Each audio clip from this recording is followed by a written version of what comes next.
중세 사람들은 포르투갈이 지구의 끝이라고 생각했습니다. 포르투갈에 가면은 리스본이라는 해변이 있는데 그 해변길을 따라서 쭉 걷다 보면은 마지막에 커다란 바위가 있다고 합니다. 그 바위에 이런 글귀가 새겨져 있었다고 합니다. 이곳이 바로 세상의 끝이다.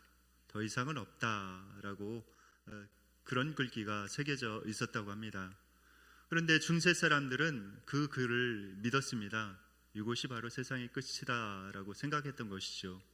그런데 1492년 한 사람이 나타났습니다. 그 사람은 이렇게 선언했습니다. 이것은 거짓이다. 또 다른 세상에 있다. 이 꽃 너머에는 정말 놀라운 희망의 세계가 있다라고 그는 선언을 했습니다. 그의 이름은 바로 콜럼버스입니다. 우리가 인생을 살아가다 보면은 마치 이제 끝에 다다른 것처럼 느껴질 때가 있습니다. 우리가 꽃길만 걸어가면 좋겠지만 때로는 인생의 난관에 우리가 부딪히기도 합니다. 그럴 때는 우리의 그런 힘의 한계, 능력의 한계를 체감합니다. 그러면서 도저히 이것을 뛰어넘을 수 없을 것 같은 그런 난공불락과 같은 그런 성이라고 생각을 합니다. 그럴 때 여러분들은 어떻게 하시겠습니까? 그럴 때 주저앉으시겠습니까? 아니면은 그 문제를 뚫고 앞으로 나아가시겠습니까? 여러분들, 우리가 믿음의 눈으로 주님을 바라보고 또 믿음을 발휘해서 주님 앞에 나아간다면은 그런 어려움들을 다 뚫고 지나갈 수가 있습니다. 오늘 말씀을 통해서 우리가 기적을 체험하려면 어떻게 해야 하는지 우리가 본문 말씀을 통해서 배울 수 있기를 바랍니다. 예수님께서 갈릴리 호숫가에서 배를 타셨습니다. 배를 타고 디베랴 바다를 건너서 이제 건너편으로 건너가셨습니다.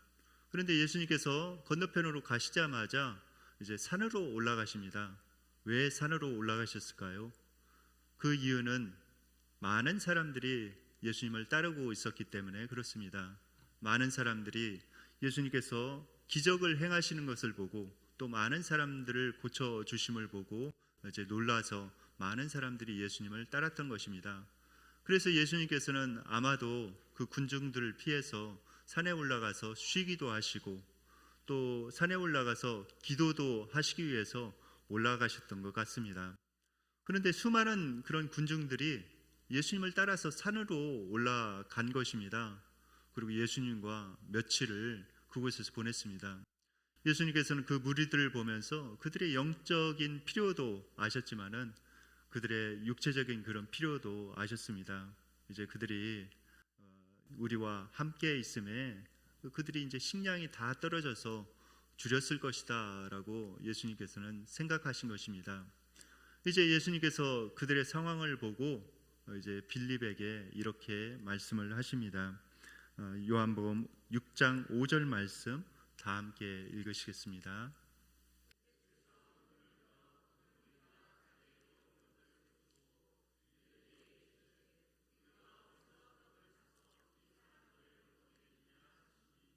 네, 예수님께서 특별히 빌립에게 말씀하셨죠. 우리가 어디서 떡을 사서 이 사람들을 먹이겠느냐라고 말씀을 하고 있습니다. 왜 빌립에게 이렇게 말씀하셨을까요?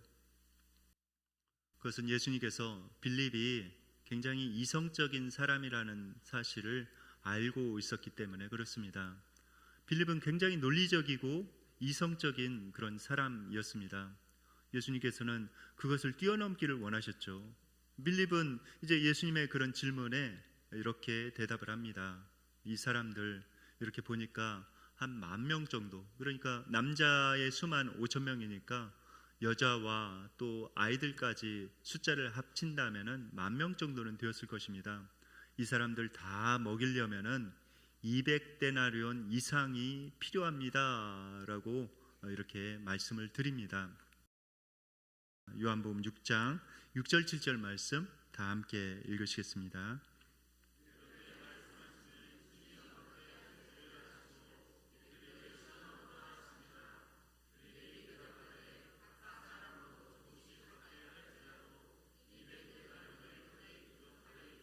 네, 200데나리온.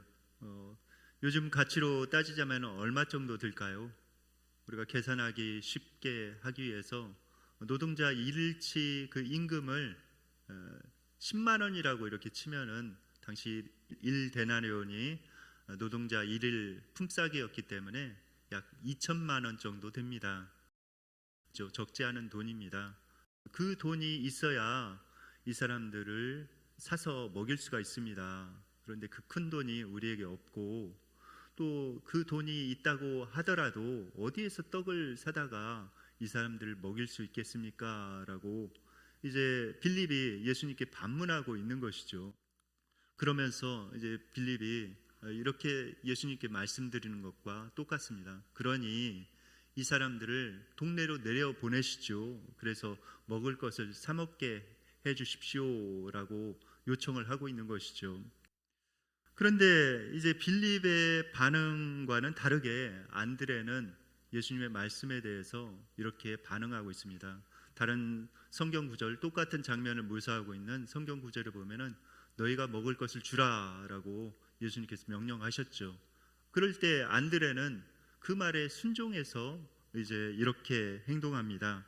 요한복음 6장 8절 9절 말씀 다 함께 읽으시겠습니다.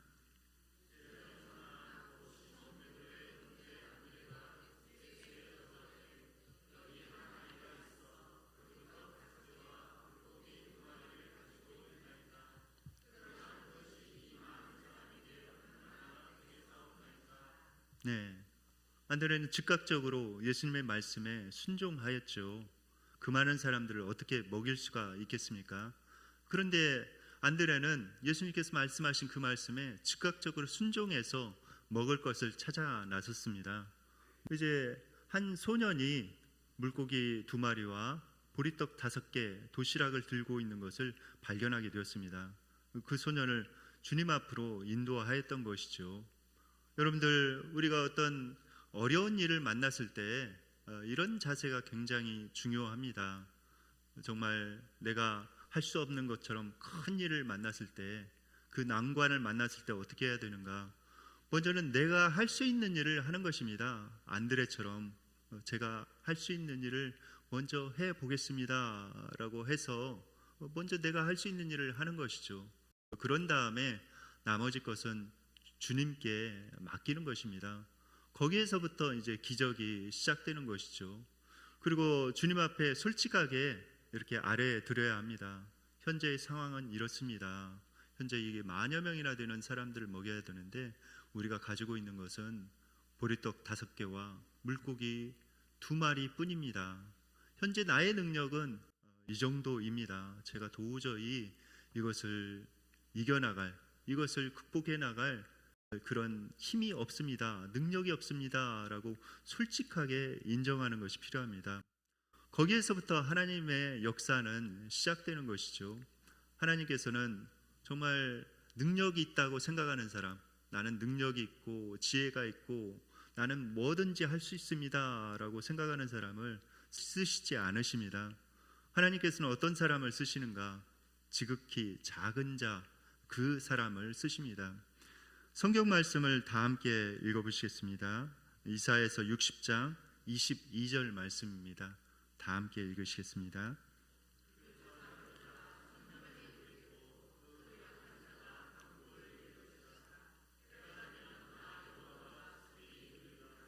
네, 하나님께서는 약한 자, 작은 자를 통해서 하나님의 큰 일을 이루시기를 원하십니다.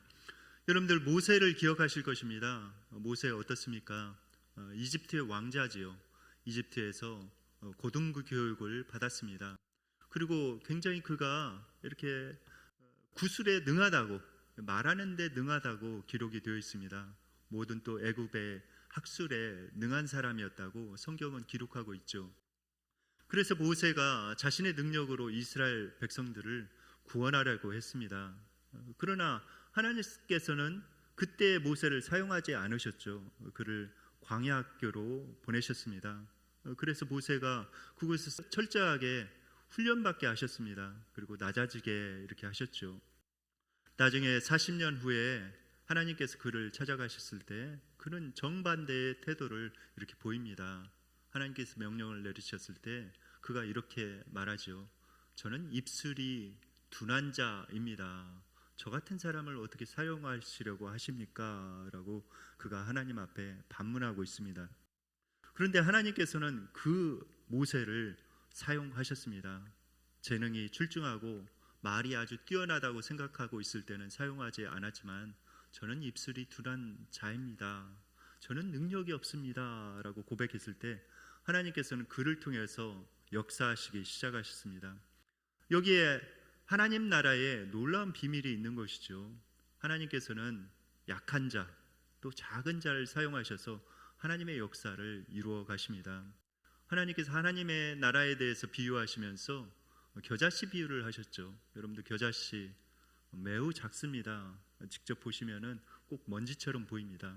그 겨자씨 하나가 자라나면은 큰 나무를 이루고 새들이 그곳에 기들게 되는 것이죠. 그리고 또 하나님 나라에 대해서 비유하면서 누룩에 대해서 이렇게 비유하셨습니다. 누룩 어떻습니까? 보이지 않는 것이죠. 전혀 보이지 않지만 그것을 반죽에 섞어 놓으면 반죽 전체가 부풀게 되는 것처럼 하나님의 나라는 그렇게 확장이 된다라고 말씀하고 있습니다. 여러분들이 능력이 없다고 생각이 드십니까? 솔직하게 하나님 앞에 아뢰 드리십시오. 저는 능력이 없습니다. 저의 한계가 여기까지입니다. 라고 솔직하게 하나님 앞에 그 형편을 아뢰 드리시기 바랍니다. 하나님께서는 그런 고백 위에 새로운 하나님의 역사를 이루어 가십니다.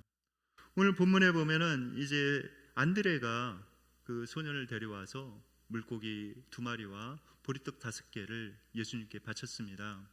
그것은 아주 작은 것이었죠. 아주 작은 것이었습니다.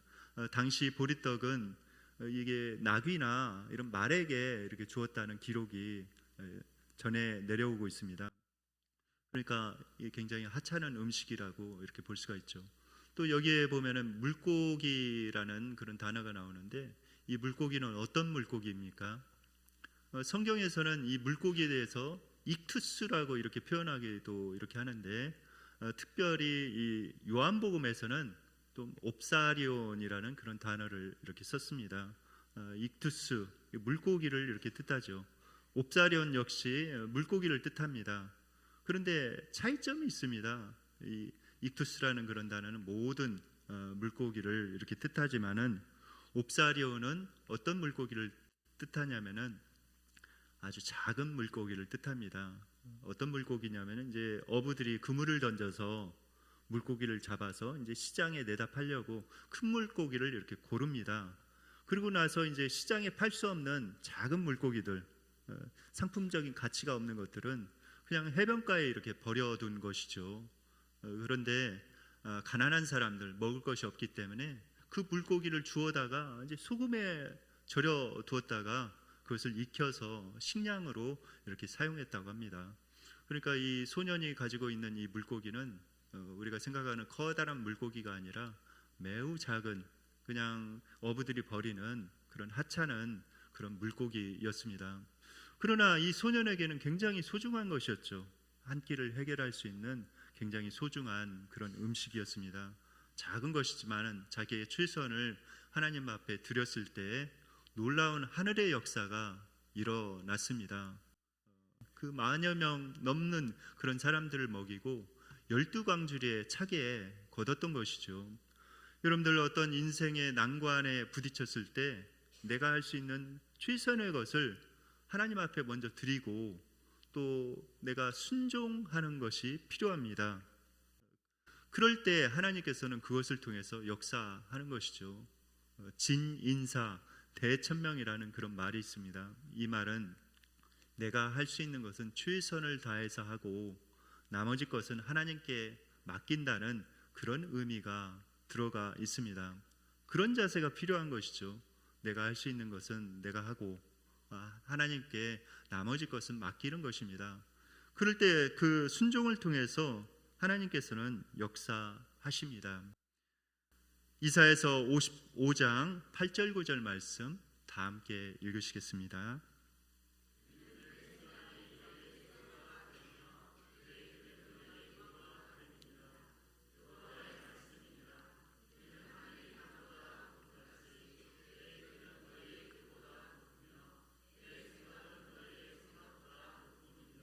네, 하나님의 생각은 우리의 생각과 다릅니다. 하나님께서는 우리의 정말 인생의 한계다라고 생각하는 시점에서 하나님을 의지하면 하나님께서는 기적을 베풀어 주십니다. 이제 기적의 완성은 이제 무엇으로 이게 마무리가 되는가? 그것은 감사와 나눔으로 마무리가 됩니다. 이제 예수님께서 보리떡 5개와 물고기 2마리를 가지고 이렇게 하셨습니다. 요한복음 6장 11절 말씀 다 함께 읽으시겠습니다.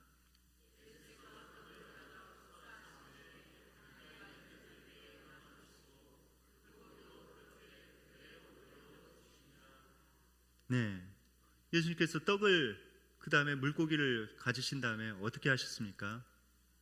이렇게 가지고 감사를 드렸던 것이죠. 뭐라고 감사드렸을까요? 뭐라고 축사하셨을까요? 네, 여기 축사라는 단어를 이렇게 우리가 살펴보는 것이 필요한데, 이 축사라는 단어는 유카리스 테사스라는 헬라어 원어를 이렇게 사용하고 있습니다. 그 뜻은 무엇인가? 감사라는 뜻입니다. 예수님께서 그것을 가지고 하나님 앞에 이렇게 감사했던 것이죠. 먼저 이 보리떡 5개, 물고기 2마리, 그 작은 것을 가져온 그 소년을 기억하면서 그 마음에 감사하며 하나님 앞에 감사 기도를 드렸을 것입니다.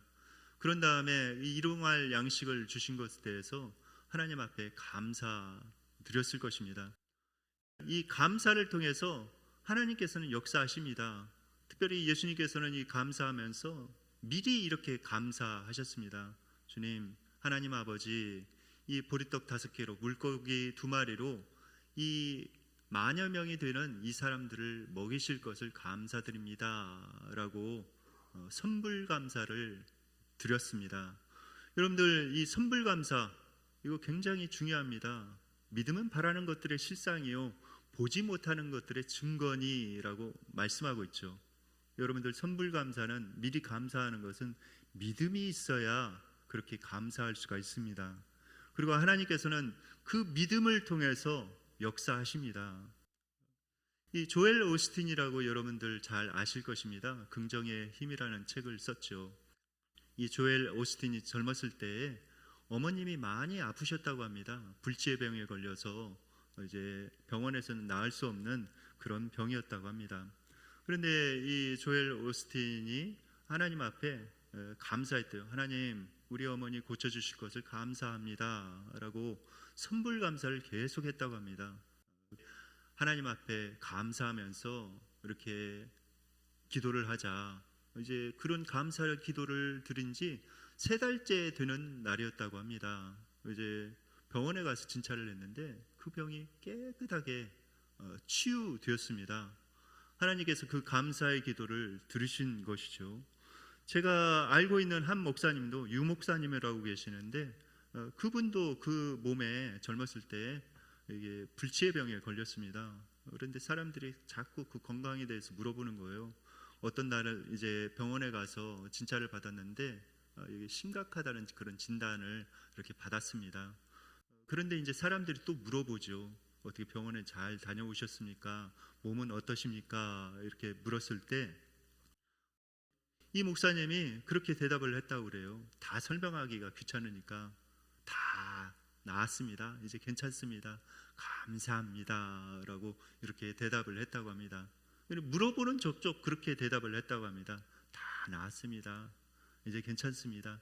감사합니다 라고 하면서 이렇게 대답을 하고, 하나님께 기도할 때도 그렇게 기도했다고 합니다. 하나님, 감사합니다. 다 나은 줄 믿습니다 라고 그렇게 기도를 했는데 이분에게도 놀라운 그런 역사가 이루어졌습니다. 기적이 일어난 것이죠.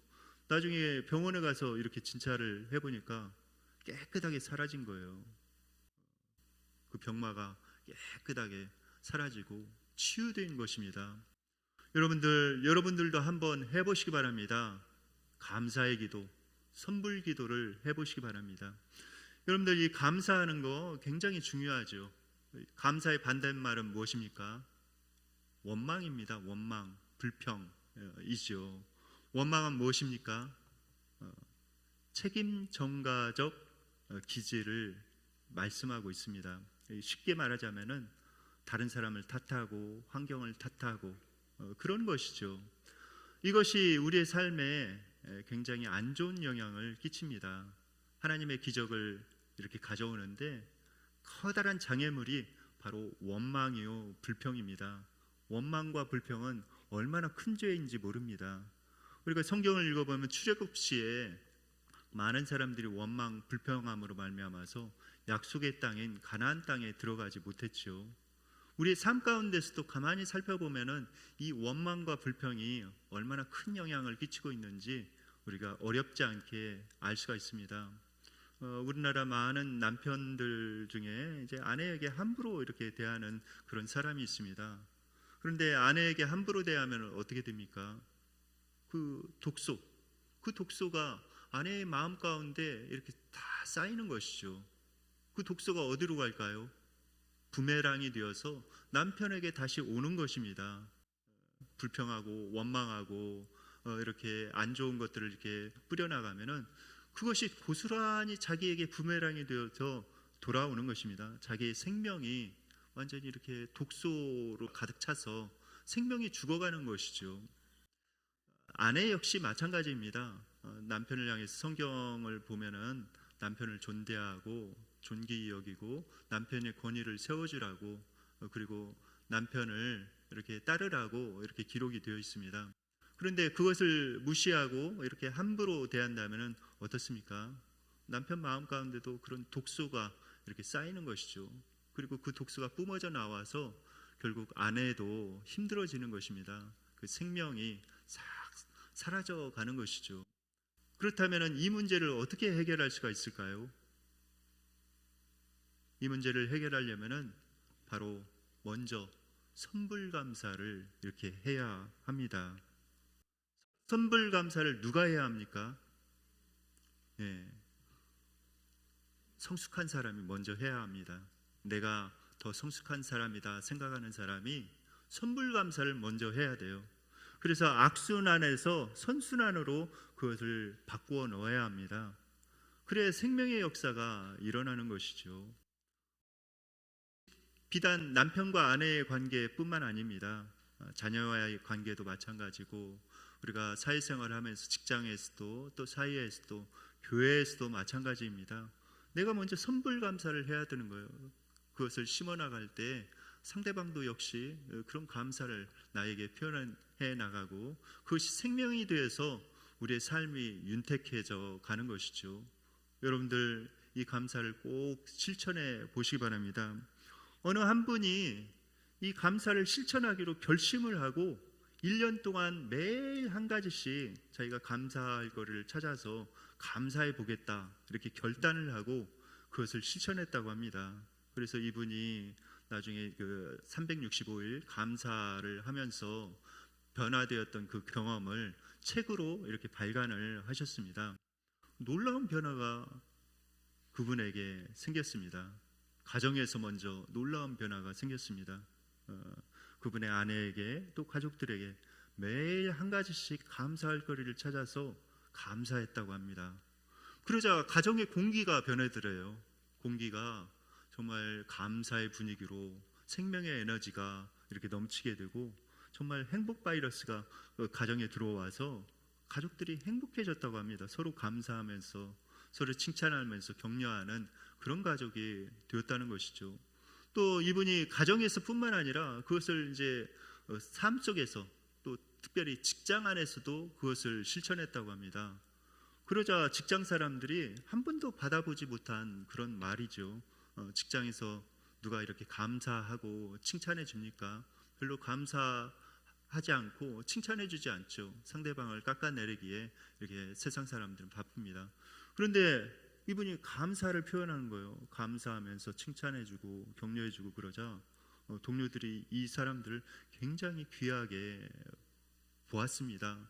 그래서 직장 안에서도 그런 놀라운 그런 분위기가 완전히 바뀌고 정말 직장이 행복한 그런 직장으로 바뀌었다고 그가 책에서 고백하고 있습니다.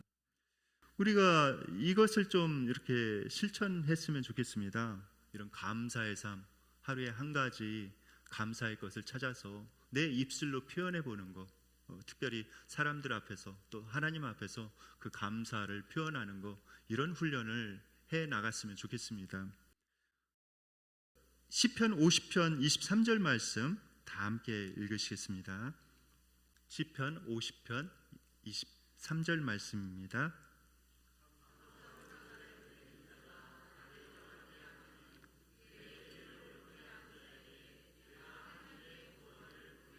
네, 성경 말씀에 이렇게 말씀하고 있죠. 감사로 제사를 드린 자가 하나님을 영화롭게 한다고 말씀하고 있습니다. 그런데 여기 보면 그 행위를 옳게 하는 자, 그 행위를 옳게 하는 자는 누구입니까? 바로 감사하는 자입니다. 감사하는 자에게 무엇을 보이겠다고요? 네, 여기 보면은 하나님의 구원을 보이리라라고 말씀하십니다. 하나님께서 그 감사를 통해서 놀라운 구원의 역사를 펼치시겠다고 약속해 주셨습니다. 그런데 원망은 어떤 그거를 가져오는가? 야고보서 5장 9절 말씀 다 함께 읽으시겠습니다.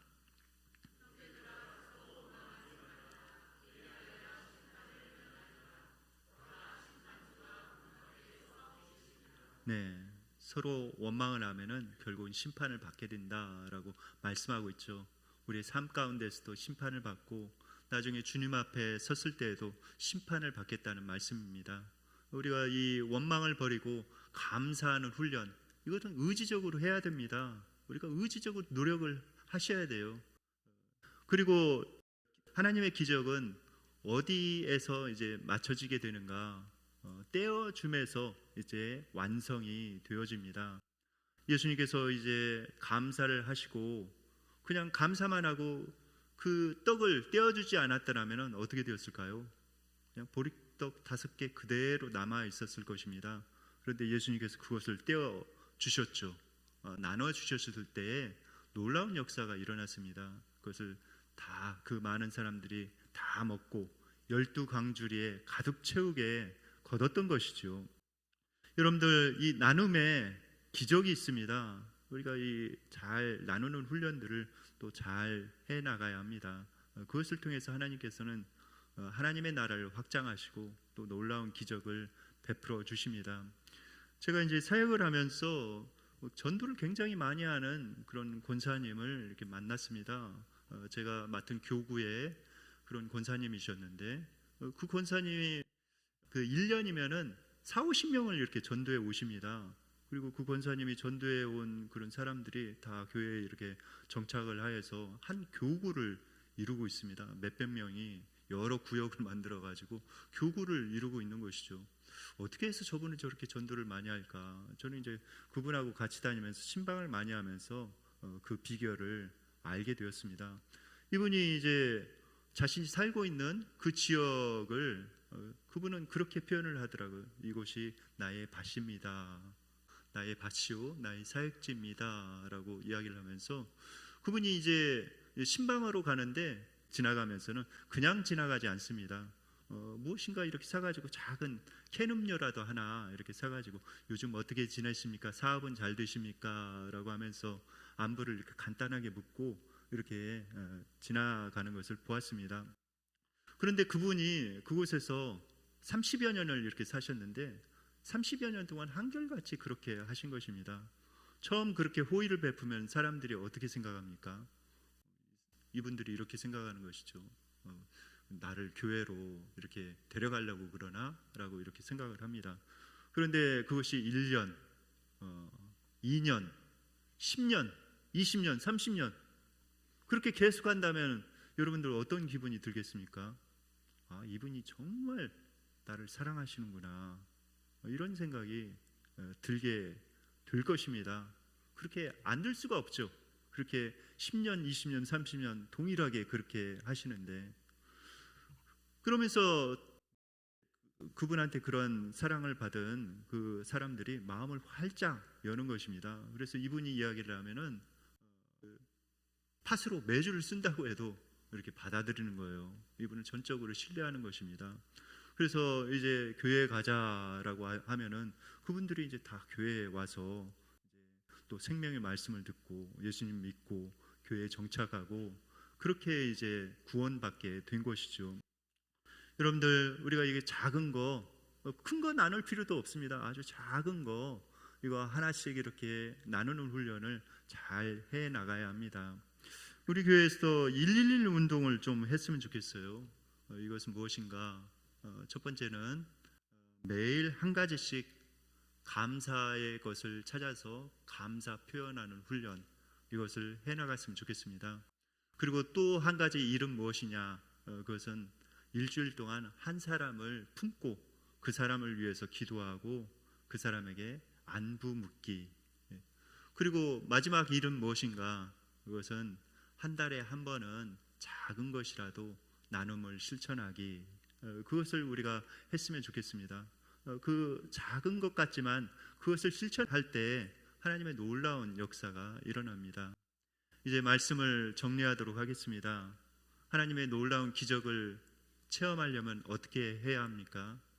먼저 자신의 연약함을 솔직하게 하나님 앞에 인정하면서 아래에 드려야 합니다. 하나님, 저의 능력은 여기까지입니다. 하나님, 저는 이렇게 연약한 존재입니다. 솔직하게 그리고 겸손하게 하나님 앞에 그 상황을 아래에 드려야 합니다. 그리고 두 번째는 무엇을 해야 합니까? 자신이 할 수 있는 최선의 것을 이렇게 해야 합니다. 하나님, 제가 할 수 있는 최선의 순종을 주님 앞에 올려드립니다. 그리고 나서 하나님께서 나머지 것은 책임져 주시도록 이렇게 기도하면서 이렇게 해야 하는 것이죠. 그리고 무엇을 해야 하는가? 하나님 앞에 감사해야 합니다. 무엇보다도 선불감사, 여러분들 꼭 실천해 보시기 바랍니다.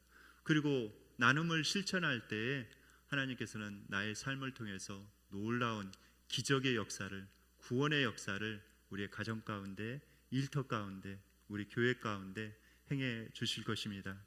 이제 이 말씀을 묵상하면서 우리가 찬양 드리며 기도하는 시간을 갖도록 하겠습니다.